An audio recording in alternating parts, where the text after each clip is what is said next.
चलिए मित्रों, शुरू करते हैं अपना आज का करंट अफेयर। देखते हैं हमारी आज की जितनी भी महत्वपूर्ण खबरें हैं सभी पे विस्तार से चर्चा और विश्लेषण करते हैं। हमारी पहली न्यूज़ है, कर्नाटक सरकार ऑनलाइन बेटिंग और गेमिंग क्षेत्र को विनियमित करेगी। तो कर्नाटक सरकार ने ऑनलाइन गैम्बलिंग और बेटिंग प्लेटफॉर्म्स को विनियमित करने के लिए एक समिति गठित की है। इसका उद्देश्य धोखाधड़ी रोकना और वैध गेमिंग क्षेत्र को समर्थन प्रदान करना है। गैम्बलिंग को एक ऐसे खेल के रूप में परिभाषित किया जा सकता है जिसमें 3 प्रमुख तत्व शामिल होते हैं, जैसे दाव लगाना, संयोग और इनाम। ऑनलाइन बेटिंग को विनियमित करने की आवश्यकता क्यों है? तो बेहतर निगरानी और प्रवर्तन। विधि आयोग की 276वीं रिपोर्ट के अनुसार पूरी तरह से प्रतिबंध लगाना प्रभावी नहीं रहा। कानून द्वारा विनियमित बेटिंग क्षेत्र के एक बेहतर समाधान हो सकता है। मैच फिक्सिंग को रोकना। तो न्यायमूर्ति लोढ़ा समिति के अनुसार बेटिंग को विनियमित करने से बेटिंग में खिलाड़ियों की अनैतिक भागीदारी को कम करने में मदद मिल सकती है। काले धन पर अंकुश। तो फिक्की सरकार ने बेटिंग को वैध बनाने का आग्रह करा है तथा अनुमान है कि सरकार को इसमें 12,000 से 19,000 करोड़ रुपए का राजस्व प्राप्त होगा। ऑनलाइन बेटिंग और गैम्बलिंग को विनियमित करने से संबंधित मुद्दे। तो कौशल का खेल। खेल में बेटिंग वैचारिक रूप से हॉर्स राइडिंग में बेटिंग जैसा है, इसलिए भारत में खेल के तहत बेटिंग की अनुमति दी जानी चाहिए। आरएमडी चमार बागवाला बनाम भारत संवाद 1957 में सुप्रीम कोर्ट ने कहा था कि यदि कोई गतिविधि प्रमुख रूप से कौशल पर आधारित हो तो वह व्यापार की श्रेणी में आती है और अनुच्छेद 19(1)(g) के तहत संरक्षित है। गैम्बलिंग राज्य सूची का विषय है, तो एक केंद्र और राज्यों के मध्य विषयों के विभाजन से संबंधित संघीय सिद्धांत का उल्लंघन होगा। पर्यटन पर प्रभाव। तो अधिकांश राज्यों ने स्थानीय लोगों के लिए इस पर प्रतिबंध लगा दिया है, लेकिन गोवा जैसे राज्यों में यह पर्यटकों के लिए एक आकर्षण है। देखते हैं मौजूदा विनियम के फ्रेमवर्क। तो सूचना प्रौद्योगिकी नियम 2021 सह विनियामक व्यवस्था के तहत इलेक्ट्रॉनिक्स एवं सूचना प्रौद्योगिकी मंत्रालय द्वारा मान्यता प्राप्त स्वतंत्र स्वविनियामक निकाय यह सत्यापित करेंगे कि कोई ऑनलाइन रियल मनी गेम आम जनता के लिए उपलब्ध कराया जाए या नहीं। सूचना प्रौद्योगिकी नियम 2023 मध्यवर्ती दिशा निर्देश और डिजिटल मीडिया आचार संहिता संशोधन नियम, ये निजता संबंधी नीतियों के साथ साथ यूजर्स एग्रीमेंट्स के संबंध में सत्यापन, पंजीकरण और पारदर्शिता को अनिवार्य करके ऑनलाइन गेमिंग को विनियमित करने का प्रयास करते हैं। अलग अलग राज्यों में नियम। तो असम राज्य में असम गेमिंग और बेटिंग अधिनियम 1970 बनाया गया है। गोवा में गोवा, दमन और दीव पब्लिक गैम्बलिंग अधिनियम 1976 बनाया गया है आदि। अब बात करेंगे अगली न्यूज की, जो है भारत ने ड्रोन, मिसाइलों और विमानों को निष्क्रिय करने में सक्षम डायरेक्टेड एनर्जी वेपन सिस्टम का परीक्षण किया। तो डीआरडीओ ने आंध्र प्रदेश के कुर्नूल जिले में national open air range MK2A laser directed energy weapon system का सफलतापूर्वक परीक्षण किया। इस परीक्षण के बाद संयुक्त राज्य अमेरिका, चीन और रूस के बाद भारत दुनिया का ऐसा चौथा देश बन गया है जिसके पास 69 लेजर हथियार क्षमताएं हैं। MK2A DEW सिस्टम के विषय में देखते हैं। तो इसे डीआरडीओ की हैदराबाद स्थित संस्था centre for high energy systems and sciences ने स्वदेशी रूप से विकसित किया है। कार्यप्रणाली की बात करें तो एक बार जब रडार या इनबिल्ट इलेक्ट्रो-ऑप्टिक सिस्टम द्वारा लक्ष्य का पता लगा लिया जाता है, तब यह सिस्टम उस लक्ष्य को निष्क्रिय करने के लिए तीव्र उच्च ऊर्जायुक्त 30 किलोवाट लेजर बीम छोड़ता है, जिससे संरचनात्मक विफलता होती है। विशेषताएं। तो यह अत्यधिक सटीकता से तीव्र गति से हमला करता है, इससे कुछ सेकंड के भीतर ही लक्ष्य ध्वस्त हो जाता है। डीडब्ल्यू सिस्टम का महत्व देखते हैं। तो युद्ध की आर्थिक संरचना में बदलाव की क्षमता। यह महंगी गोला बारूद पर निर्भरता कम कर सकता है, साथ ही लक्ष्य के अलावा अन्य ऑब्जेक्ट्स को होने वाले नुकसान को भी कम कर सकता है। इलेक्ट्रॉनिक सिस्टम को निष्क्रिय करने की क्षमता। तो हाई पावर माइक्रोवेव हथियार बिना किसी भौतिक विनाश के इलेक्ट्रॉनिक सिस्टम, रडार्स और संचार को निष्क्रिय कर सकते हैं। रक्षात्मक और आक्रामक दोनों उपयोगों के लिए। तो उदाहरण के लिए सामरिक वायु रक्षा, एंटी बैलिस्टिक मिसाइल रक्षा और एंटी सैटेलाइट मिशन में इसका उपयोग किया जा सकता है। कम शक्ति वाले लेजर भीड़ नियंत्रण और समुद्री लुटेरों को रोकने में उपयोगी हो सकते हैं। डायरेक्टेड एनर्जी वेपन्स के विषय में। तो वे लक्ष्यों को नष्ट करने या प्रभाव कम करने के लिए गतिज ऊर्जा की बजाय विद्युत, चुंबकीय या कण प्रौद्योगिकी से केंद्रित ऊर्जा का उपयोग करते हैं। प्रकार high energy lasers, high power microwave weapons, millimetre waves, particle beam weapons आदि। ठीक है। फिर नेक्स्ट न्यूज है, केंद्रीय वाणिज्य मंत्री ने भारतीय स्टार्टअप्स में डीप टेक इनोवेशन की कमी पर चिंता जताई। तो वाणिज्य मंत्री ने भारत में food delivery, quick commerce apps जैसे उपभोक्ता आधारित स्टार्टअप्स की वृद्धि की सराहना की, लेकिन इस तथ्य पर भी चिंता जताई कि देश में डीप टेक स्टार्टअप्स में नवाचार की गंभीर कमी है। डीप टेक स्टार्टअप्स वास्तव में अधिक जोखिम वाले और लंबी अवधि में लाभकारी होने वाले वेंचर्स होते हैं। साथ ही artificial intelligence, machine learning, blockchain जैसी नई तकनीकों का उपयोग जटिल समस्याओं के अनूठे समाधान हेतु करते हैं। डीप टेक स्टार्टअप्स के उदाहरण हैं स्काई रूट एरोस्पेस, सर्वम एआई आदि। भारतीय स्टार्टअप इकोसिस्टम्स की मुख्य समस्याएं देखते हैं तो वित्त पोषण की कमी। स्टार्टअप्स को सरकारी और निजी स्रोतों से कम पूंजी निवेश प्राप्त होता है। साथ ही निवेशक जोखिम लेने से भी डरते हैं। इससे जटिल समस्याओं के समाधान पर कार्य करने वाले स्टार्टअप्स को कठिनाइयों का सामना करना पड़ता है। तकनीकी क्षेत्र में 2014 से 2024 के दौरान भारत में कुल निवेश $160 बिलियन रहा, जबकि इसी अवधि में चीन में $845 बिलियन का निवेश हुआ। भारत में वेंचर कैपिटल निवेश पेंशन्स कैपिटल की जगह त्वरित लाभ के लिए किया जाता है। पेंशन्स कैपिटल से आशय है लंबी अवधि के लिए निवेश करना। शिक्षा और अनुसंधान अवसंरचना की कमी, तो भारत में शिक्षा और अनुसंधान अवसंरचना उस स्तर की नहीं है। साथ ही शिक्षण संस्थानों और उद्योग जगत के बीच तालमेल की कमी है। इससे उद्योगों को जरूरी कुशल कार्यबल नहीं मिल पाता। दूसरी ओर अधिक तकनीकी विशेषज्ञ भारत से पलायन भी कर जाते हैं।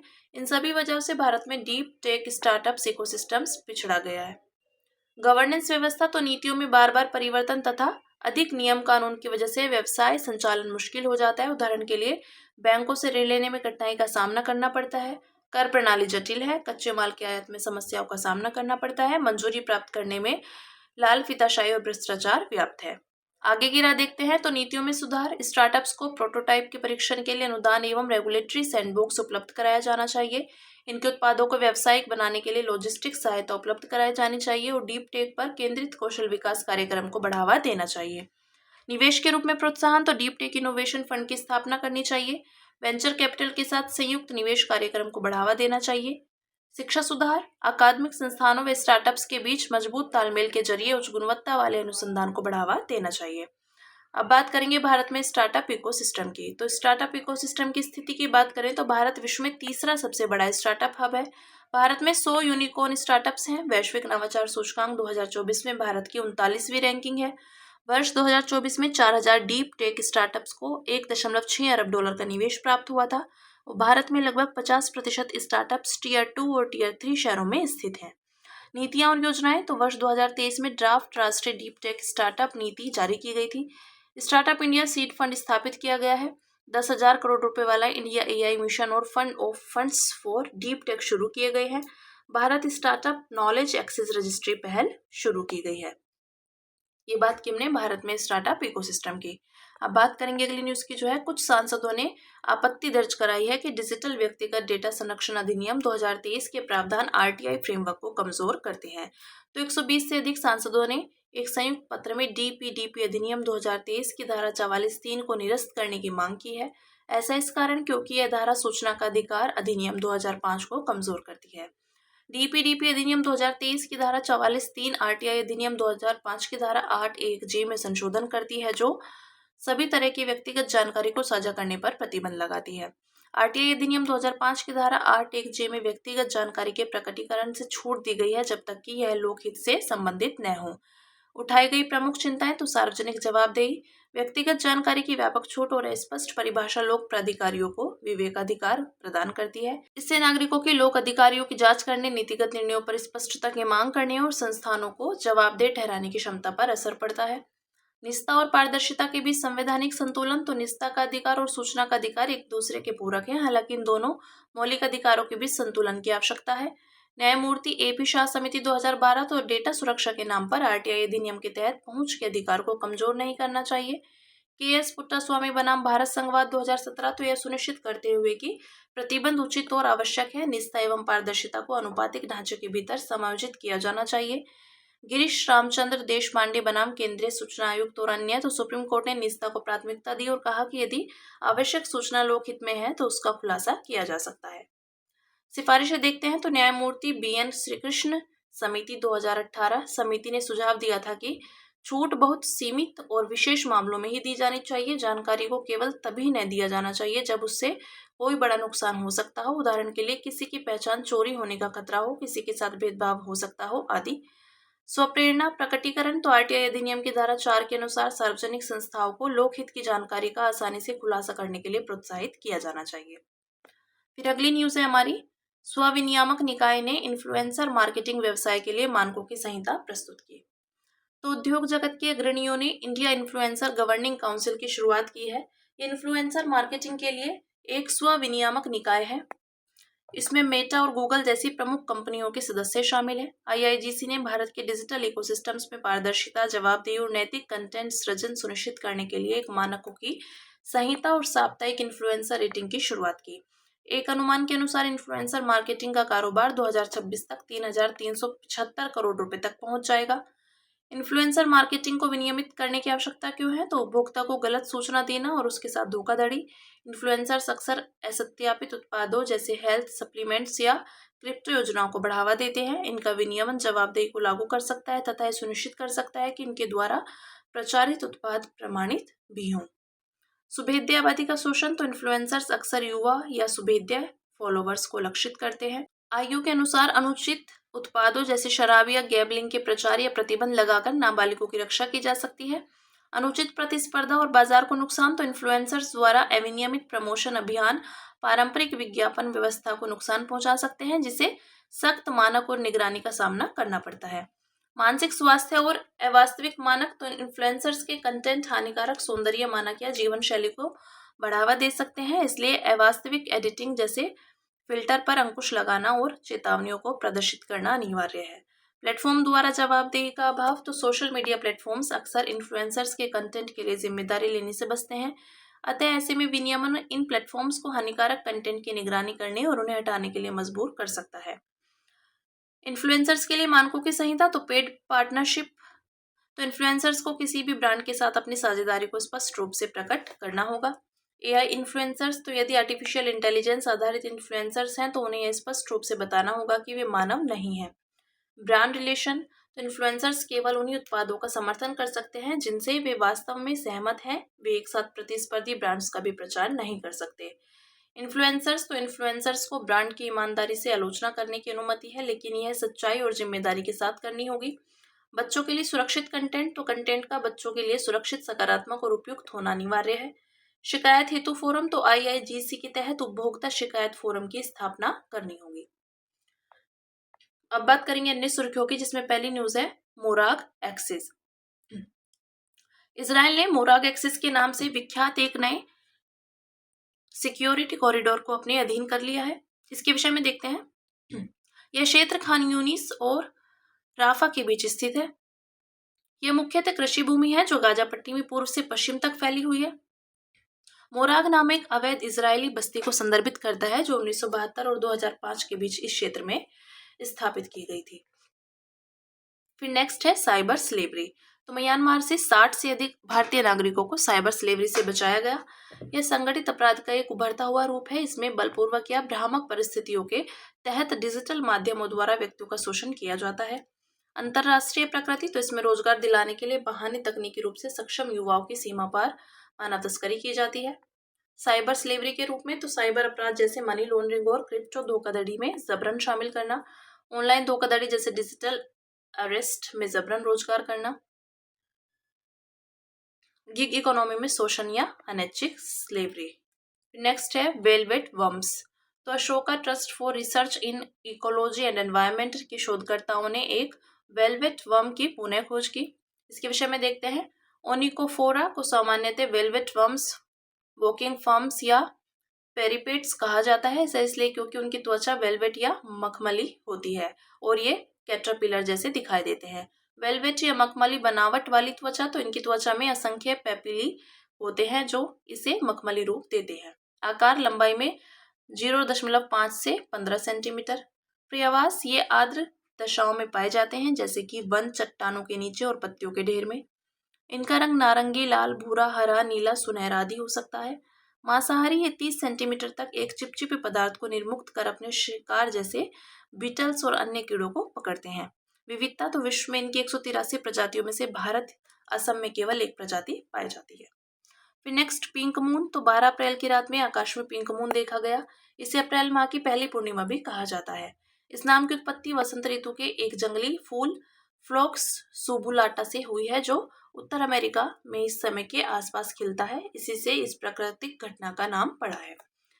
इस विशेष पूर्णिमा को माइक्रोमून भी कहा जाता है क्योंकि चंद्रमा सामान्य से थोड़ा छोटा दिखाई देता है। ऐसा इस कारण क्योंकि चंद्रमा अपनी कक्षा में अपभू पर होता है, यानी पृथ्वी से सबसे दूर बिंदु पर होता है। फिर नेक्स्ट है जीपीएस स्पूफिंग। तो हाल ही में भारतीय वायुसेना के विमानों को म्यांमार के हवाई क्षेत्र में जीपीएस स्पूफिंग का सामना करना पड़ा। इसे जीपीएस सिमुलेशन के रूप में भी जाना जाता है। इसके तहत जीपीएस रिसीवर को गलत जानकारी भेजने के लिए गलत जीपीएस सिग्नल्स प्रसारित किए जाते हैं। जीपीएस रिसीवर को यह विश्वास दिलाकर गुमराह करता है कि वह किसी अन्य लोकेशन पर है, जिसके परिणाम स्वरूप उपकरण गलत लोकेशन डेटा प्रदान करता है। यह उपग्रह के कमजोर सिग्नल्स का फायदा उठाकर रिसीवरों को फेक ट्रांसमिशन भेजता है। इसके कारण उपकरण गलत लोकेशन डेटा प्रदर्शित करने लगते हैं। इसमें लॉजिस्टिक्स और आपूर्ति श्रृंखला, दूरसंचार, ऊर्जा एवं रक्षा सहित विभिन्न उद्योगों को व्यापक रूप से प्रभावित करने की क्षमता है। नेक्स्ट है थांगजिंग हिल। तो नागरिक समाज संगठनों ने मैतेई समुदाय को थांगजिंग पहाड़ी पर चढ़ने को लेकर चेतावनी दी।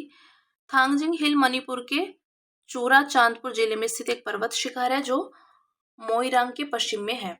यह इम्फाल घाटी की पश्चिमी सीमा का हिस्सा है। मणिपुरी लोगों द्वारा थांगजिंग हिल मोइरांग के पूर्वज देवता थांगजिंग का धाम माना जाता है।